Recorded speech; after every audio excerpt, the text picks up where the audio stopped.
मेरा सवाल है, चांद बड़ा और छोटा किस तरह होता है? क्या? चांद बड़ा और छोटा किस तरह होता है? चांद बड़ा और छोटा होता है ज़मीन के साए की वजह से। चांद ज़मीन के गिर्द घूमता है और सूरज से रोशनी पाता है।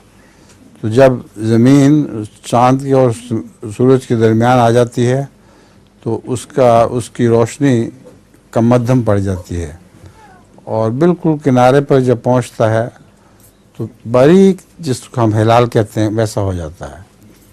फिर जब वो सूरज ज़मीन चक्कर खाती है फिर दोबारा, तो फिर सूरज की रोशनी ज़्यादा पड़नी शुरू हो जाती है, फिर उसके अलावा और ज़्यादा पड़नी शुरू हो जाती है, यहाँ तक कि कुल्लियतन तमाम तर सूरज की रोशनी ज़मीन एक तरफ हट जाती है, उस पर पड़ती है चांद पर। तो उसको हम पूरा चांद कहते हैं। तो ये तरीका है चांद के घटने और बढ़ने का।